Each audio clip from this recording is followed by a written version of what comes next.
Masih di Sapa Indonesia Malam bersama saya Friska Clarissa.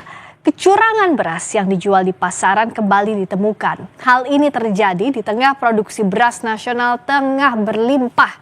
Berdasarkan data Badan Pusat Statistik atau BPS, potensi produksi beras nasional pada periode Januari hingga Juli 2025 mencapai 21,76 juta ton. Angka ini meningkat 2,83 juta ton atau 14,92% dibandingkan dengan Januari hingga Juli 2024 yang jumlahnya sebanyak 18,93 juta ton. Namun di sisi lain, Kementerian Pertanian menemukan ratusan merek beras dijual tak sesuai standar. Akibat hal ini, potensi kerugian konsumen beras premium sebesar 34,21 triliun rupiah, sementara konsumen beras medium 65,14 triliun rupiah dan total potensi kerugiannya mencapai 99,55 triliun rupiah. Lalu, bagaimana solusi dari Satgas Pangan? Kita bahas usai tayangan berikut ini. Kementerian Pertanian mengungkap dugaan peredaran beras tak sesuai standar. Hal itu berdasarkan investigasi Kementan bersama Badan Pangan Nasional, Satgas Pangan Polri, dan Kejaksaan Agung selama 6 hingga 23 Juni lalu.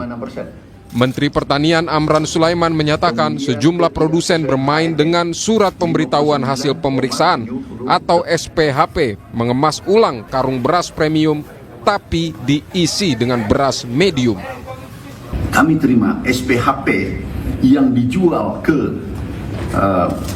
penyalur itu 60-80%, 20% sampai 40% itu dijual sesuai standar, kemudian selebihnya dibongkar, kemudian dijual, dikemas ulang, dijual dengan harga premium medium.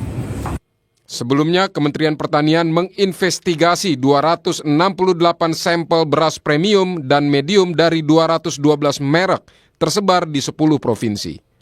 Parameter mutu yang digunakan adalah kadar air, presentase beras kepala, dan butir patah. Kementerian Pertanian menghitung potensi kerugian akibat penjualan beras tak sesuai standar mencapai 99,55 triliun rupiah. Hingga kini, Kementan bersama Satgas Pangan menyatakan masih menginvestigasi penjualan beras tak sesuai standar dan masih mengejar produsen beras yang nakal. Tim Liputan, Kompas TV.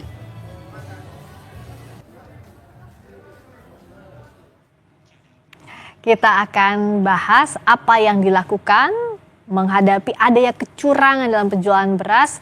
Kita akan bahas bersama dengan sejumlah narasumber di Sapa Indonesia Malam. Ada Bang Daniel Johan, anggota Komisi 4 DPR fraksi PKB, dan ada juga Mbak Eliza Mardian, peneliti pertanian KOR. Selamat malam, Bang Daniel dan Mbak Eliza. Salam, Mbak Eliza. Selamat malam. Selamat malam. Nah, saya mau tanya nih, kalau dari Komisi 4 DPR, apa yang temuan saat ini sudah ditemukan terhadap adanya modus kecurangan ini, di mana saja dan di mana saja lokasi yang ditemukan? Ya, makasih Mbak Eliza. Ini masih fresh banget karena kita baru saja RBPU dengan Badan Pangan Nasional. Nah, ini salah satu hal yang hangat ditanyakan hampir oleh semua anggota, ya bahwa kerugian yang disampaikan oleh pemerintah itu sangat besar, mencapai 99 triliun. Sebenarnya apa sih yang terjadi ya? Meskipun tadi Badan Pangan Nasional pun belum terlalu menjelaskan secara jelas, tetapi nanti raker berikutnya dengan Kementerian Pertanian itu akan kita tanyakan kembali. Sejauh ini penjelasan yang ada adalah bahwa dari sampel yang diambil oleh pemerintah dilakukan pemeriksaan sebesar 85% lebih beras premium pada saat diuji itu ternyata tidak sesuai dengan standar mutunya. Artinya sebenarnya itu bukan beras premium tetapi dijual sebagai beras premium. Nah, dari sampel yang ada, bahkan 59% lebih beras premium tersebut dijual dengan harga eceran yang melebihi harga eceran. Ya. Bahkan 21% itu memiliki berat real yang kurang dari yang seharusnya tertera di dalam kemasan. Bahkan merek yang di sampel itu cukup besar karena lebih dari 200 bahkan 212 merek yang tidak sesuai dengan ketentuan.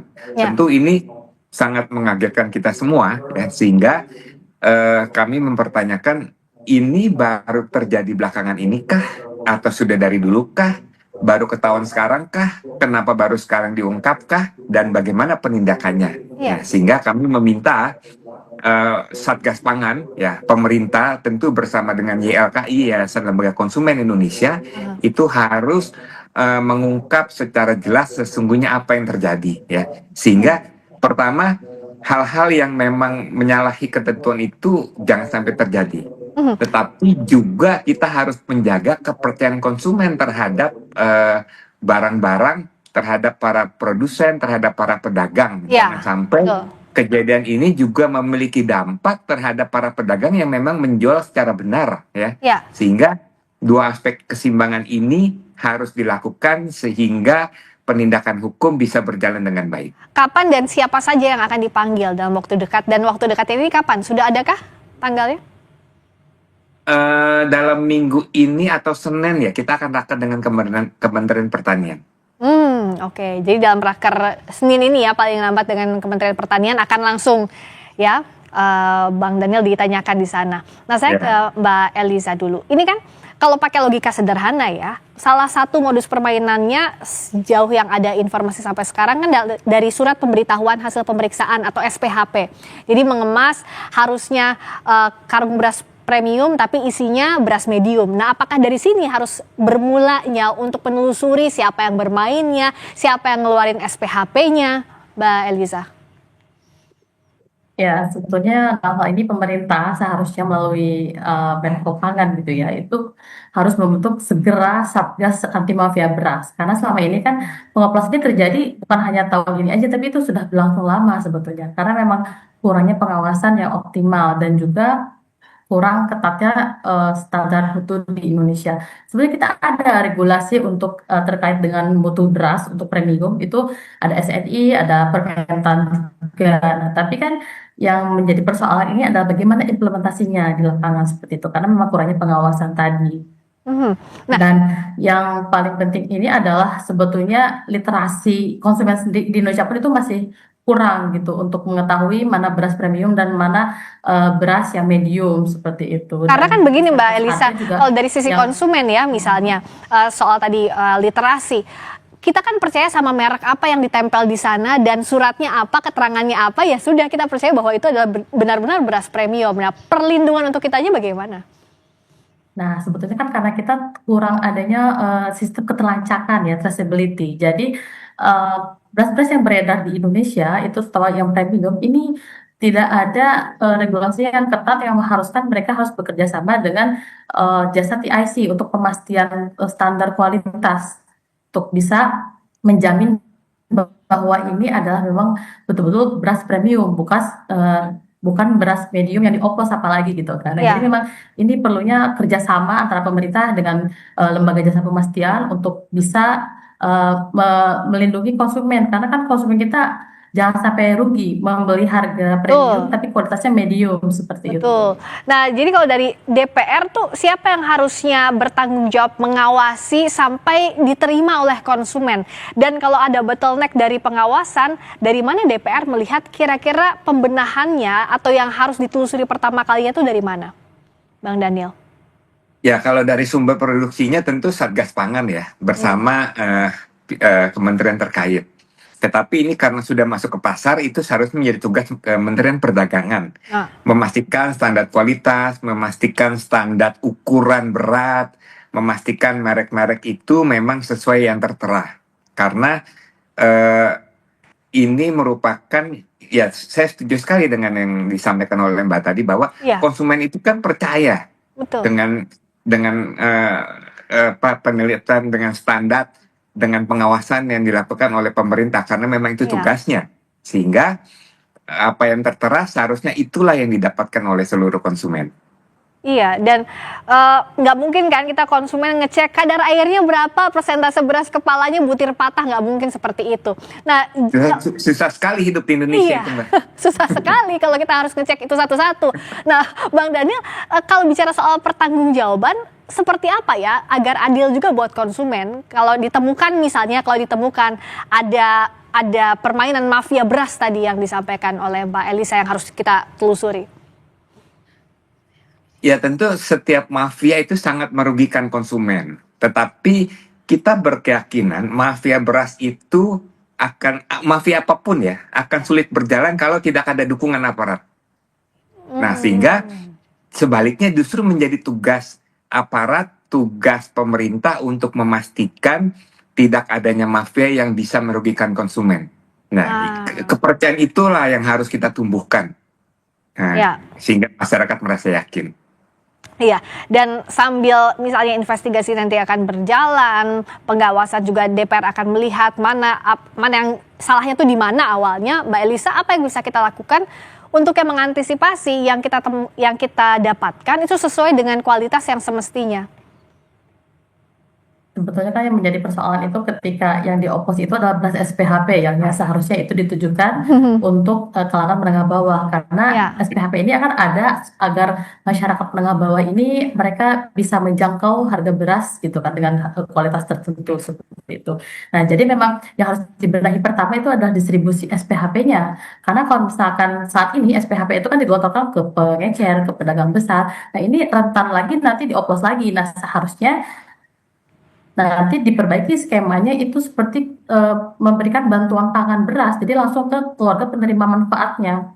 Misalkan SPHP ini diperluas sasaran penerimanya itu misalkan desil 2 sampai desil 5 atau calon kelas menengah, karena kan mereka ini yang sangat rentan. Kalau misalkan terjadi kenaikan beras sedikit aja itu mereka bisa jatuh miskin gitu kan, karena memang sebesar itu pengeluaran mereka untuk memenuhi kebutuhan pokok terutama beras gitu. Jadi memang yang perlu dijaga ini adalah ini. Jadi memang pendistribusian SPHP terus juga dari sisi adanya sanksi yang tegas kepada para pelaku usaha yang sekiranya melakukan praktek oplosan tersebut. Dan yang ketiga itu memang diwajibkan untuk para produsen beras ini bekerja sama dengan lembaga jasa pemastian agar bisa menerapkan tadi sistem traceability tadi. Kalau misalkan dengan adanya traceability tadi, konsumen akan lebih yakin bahwa yang mereka konsumsi dan mereka bayar itu memang betul-betul beras premium.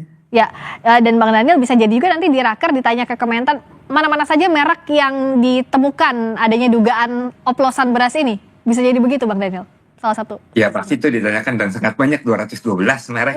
Jangan semuanya itu. Jangan-jangan semua mereknya begitu, jangan sampai ya.